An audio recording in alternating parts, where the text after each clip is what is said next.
Collective consciousness. What is it? Why does it matter? How does it affect us? Or rather, how do we affect it? I'm here to briefly explain what collective consciousness is. So the idea behind it is that we share a consciousness and that it affects our reality. Let me start with the idea that thoughts affect matter.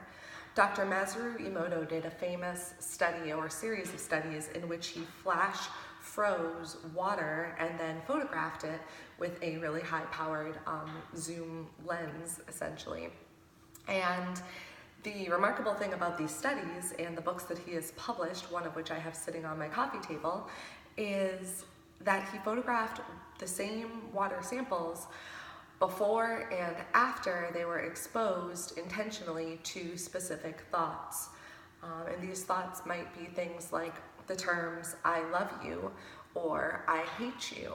He photographed water samples that were affected by Reiki energy or prayer, chanting, and all sorts of different modalities of thoughts and affirmations. And the water before this exposure to the thoughts was sort of jumbled up and cloudy and didn't really look organized in any way.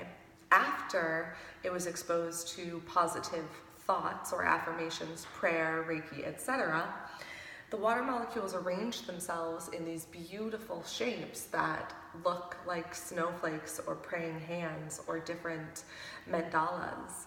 And so in this study, Emoto essentially proved that thoughts affect matter. And that matters a lot, obviously. Let's get now down to the part where we talk about collective.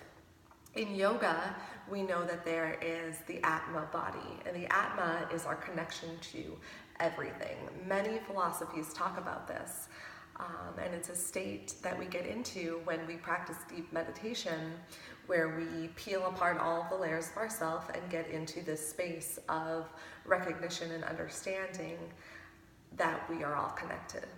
And even on a scientific level, we're all connected because we're all made of the same stuff, and we know that energy just continues to recycle itself, is not destroyed or created. So even on that level, you can say that we are all connected.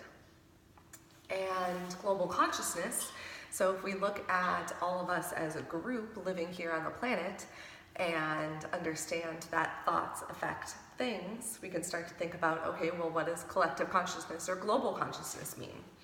There is a pretty famous example of these random number generators that are in the world in different locations, and their whole job is to just generate random numbers.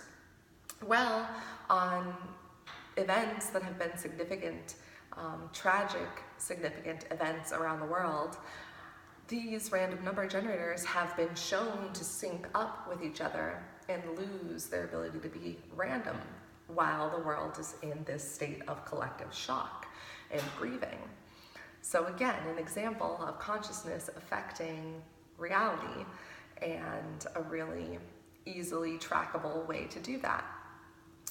Einstein said that everything is energy. He added, that is not philosophy, that is physics. Everything is energy. So thoughts are energy, matter is energy. So going back to the Masaru Emoto study, if our thoughts can affect matter in the form of water, then we understand that water is energy, thoughts are energy, energy affects energy, therefore our thoughts are literally creating the reality in which we live. Our thoughts manipulate reality. And as Masaru Emoto suggests, positive thoughts have a really beautiful outcome. And I'll take it a step further and say that collective consciousness is the understanding that our shared thoughts, our shared experiences create this world, this construct, this culture, society, and the global experience that we're all having. So, of course, there are wide implications to all of this, and I will get into that in my next video when I talk about a global awakening, a time of awakening of collective consciousness. But for today, I hope that you understand a little bit better what it means when I talk about, or when anybody talks about, collective consciousness. Again, it's our shared ability to affect reality with our thoughts.